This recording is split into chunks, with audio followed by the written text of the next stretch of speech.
Hello everyone, this is Dr. Neelam Avtar Singh, homeopathy consultant. Tutorials 3 के तहत हम कुछ मेडिसिन स्टडी कर रहे हैं। पिछली वीडियोस में आपने आर्सेनिक एल्बम की स्टडी की।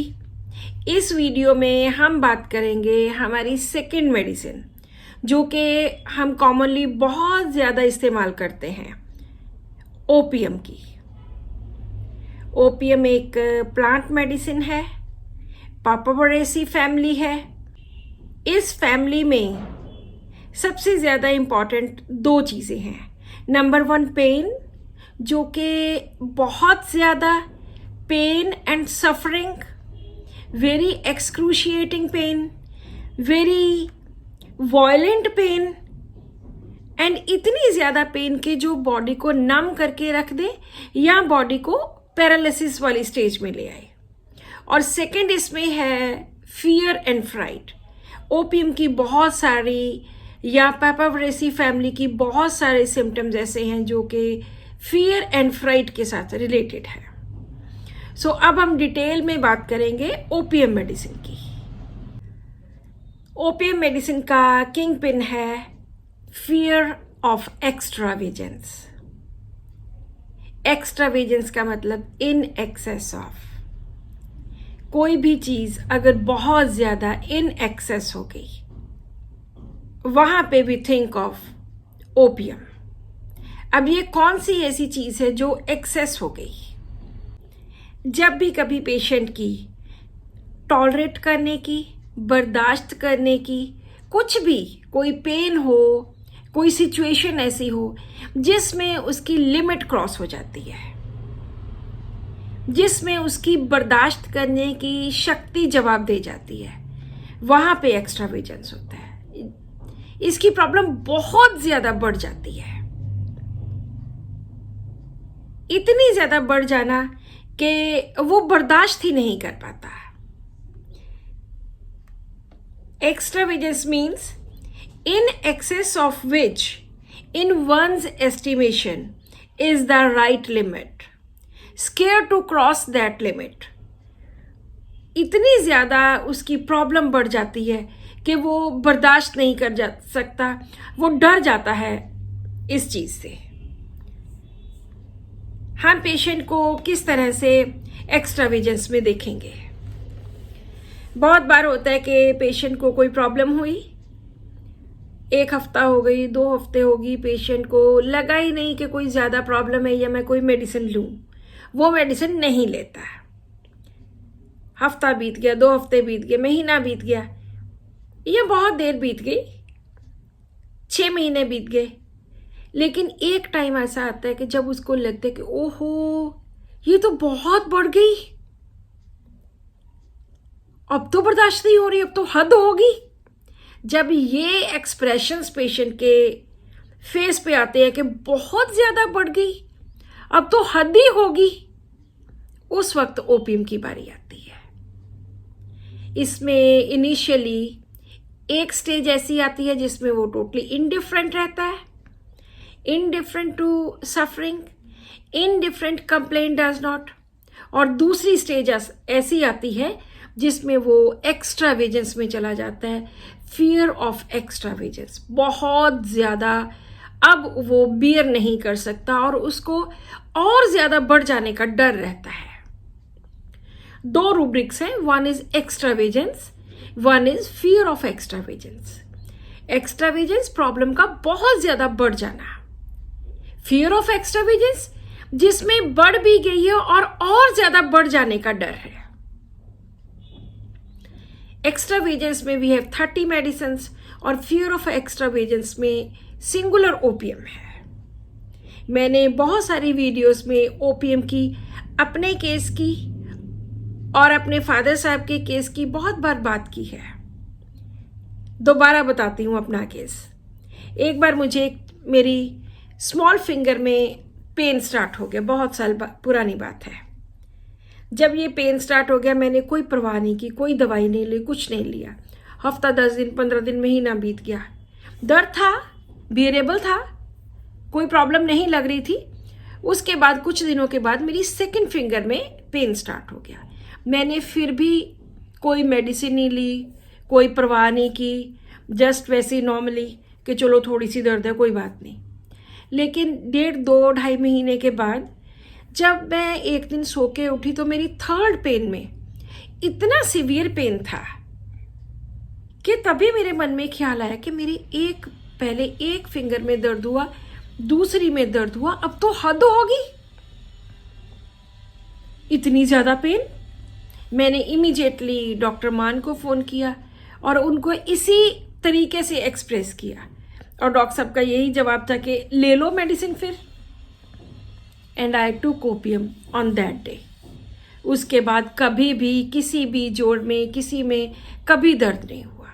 और बहुत बार हमने ओपियम को सिर्फ इसी बेसिस के ऊपर दिया है कि पेशेंट को पेन पहले हुई, ही वॉज इनडिफरेंट, उसने कोई परवाह नहीं की। उसके बाद दूसरी स्टेज आई जिसमें उसकी बर्दाश्त करने की, उसकी टॉलरेट करने की, उसकी लिमिट क्रॉस हो गई। उस वक्त ओपियम की स्टेज आती है और ओपियम जस्ट 30 में एक डोज से ही बहुत सारे पेशेंट्स को फर्क पड़ जाता है। इसको हम डीडी करते हैं डिल्यूजन एनलार्ज में। एनलार्ज में क्या होता है कि पेशेंट को वहां भी लगता है कि मेरी प्रॉब्लम बढ़ गई है, लेकिन दोनों में डिफरेंस क्या है? एनलार्ज में वी हैव 47 मेडिसिन, एक्स्ट्रावेजेंस में वी हैव 30 मेडिसिन। एनलार्ज में होता है कि पेशेंट कहता है कि डॉक्टर साहब पहले मेरी प्रॉब्लम इतनी सी मेरे स्किन प्रॉब्लम थी, लेकिन अब लगता है ये थोड़ी बढ़ गई है, पहले इतनी थी अब इतनी हो गई, थोड़ी बढ़ गई है। लेकिन वो जो ओपियम वाली एक्स्ट्रावेजेंस थी कि ओहो इतनी बढ़ गई, या मेरे से बर्दाश्त ही नहीं हो रही, या मेरी लिमिट बर्दाश्त करने वाली ख़त्म हो गई, वो नहीं आता है। वो सिर्फ ओपियम में आएगा या एक्स्ट्रावेजेंस में आएगा। एनलार्ज में थोड़ी सी प्रॉब्लम बढ़ जाती है। तो दोनों को हम इस तरह से डिफ्रेंशिएट करते हैं। दोनों की टोन में डिफरेंस है। एक्स्ट्रावेजेंस में हद हो गई, एनलार्ज में थोड़ी बढ़ गई, पहले इतनी थी अब इतनी हो गई, थोड़ी बढ़ गई। और एक्सप्रेशंस भी सिंपल एक्सप्रेशंस होंगे, सिंपल टोन होगी। ओपियम में सेकंड चीज आती है फियर एंड फ्राइट। इसके 3 रूब्रिक्स हैं: ailment from fright, accident from sight of an, anguish, shock from injury in, anxiety, fright remains if the fear or the fright। के डर, क्योंकि पापावरेसी फैमिली में जितनी भी मेडिसिन है सब में फियर एंड फ्राइट बहुत ज़्यादा होता है। तो इसमें कोई पुरानी जिस चीज़ की कोई पहले एक्सीडेंट हुआ हो या पहले कुछ कोई प्रॉब्लम हुई हो जिसका डर बैठा हुआ हो दिमाग में, उस बात से उसकी एलमेंट स्टार्ट होती है। फियर और द फ्राइट, डर जाना और डरना। फियर में और फ्राइट में यही फर्क है। फियर में पेशेंट को डर लगता है किसी चीज से, जैसे अंधेरे से डर लगना, जैसे सांप से डर लगना। लेकिन फ्राइट में वो चीज उसके सामने आ जाती है, जैसे सांप सामने आ गया तो एकदम डर जाना। This is fright. उसकी ओपियम की जो प्रॉब्लम्स हैं वो फियर और फ्राइट से स्टार्ट होती हैं। वो डर जाता है किसी एक्सीडेंट से, या तो एक्सीडेंट देख लिया या उसके साथ एक्सीडेंट हो गया। ओपियम में पेशेंट बहुत ज़्यादा कंटेंट रहता है। कंटेंट होता है संतुष्ट पेशेंट। क्यों कंटेंट रहता है? क्योंकि ओपियम एक ड्रग है। इसमें अगर कोई पेशेंट ओपियम खाता है, क्रूड फॉर्म में ओपियम खाता है, तो वो बिल्कुल ऐसे नशे की हालत में होता है कि उसको इर्द गिर्द का इधर का कोई फर्क नहीं पड़ता। वो किसी भी तरह कोई डर नहीं रहता। इसी तरह के सिम्टम्स इस पेशेंट में होते हैं। ही इज कंटेंट, वो बिल्कुल संतुष्ट है what ever he has. He is content and quite, बिल्कुल शांत है।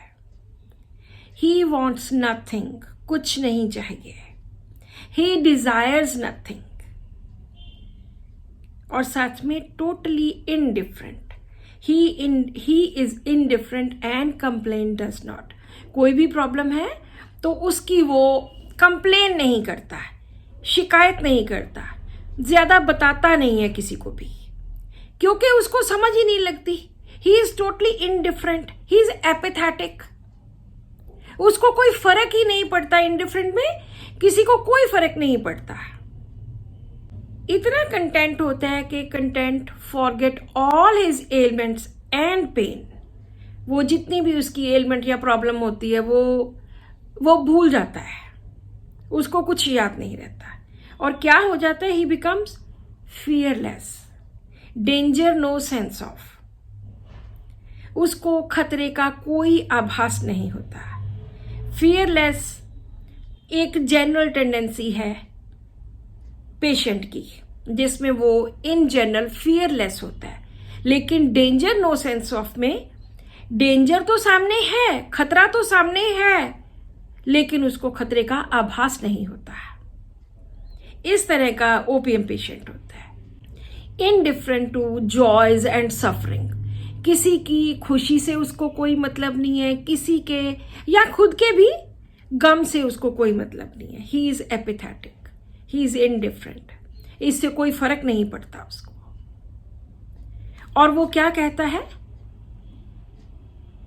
Delusion well he is, delirium well declares he is, कि मैं ठीक हूं, मुझे कोई प्रॉब्लम नहीं है, आई एम परफेक्टली फाइन, मुझे कुछ नहीं हुआ। ओपीएम में बेनेवलेंस है, ओपीएम में जेनरस टू है। बेनेवलेंस होता है जो लोग दूसरे की हेल्प करना चाहते हों, जो परोपकारी लोग हों, दूसरों का उपकार करना चाहते हों। और इसके साथ जेनरस टू मच, जेनरस मतलब जो दानी लोग होते हैं, बहुत ज़्यादा दान कर देते हैं, बहुत ज़्यादा चीज़ें देते हैं। अगर हम इन दोनों रूब्रिक्स को लें तो इसमें opium, nux vomica and sulphur medicine रह जाती हैं। नक्स वोमिका एक वॉर्न आउट बिजनेसमैन है जो जिंदगी में बहुत मेहनत करता है, बहुत ऊंचाइयों तक पहुंचा है, क्योंकि वो एम्बिशियस बहुत ज़्यादा है। किस किस चीज़ का ambition? Ambition for name, fame and money. और नक्स वोमिका बहुत ज़्यादा दान करने वाले लोगों में से होता है। वो अपने घर वालों से बिल्कुल टूटा होता है और बाहर वालों के लिए बहुत ज़्यादा दान करता है। So this is first part of the video.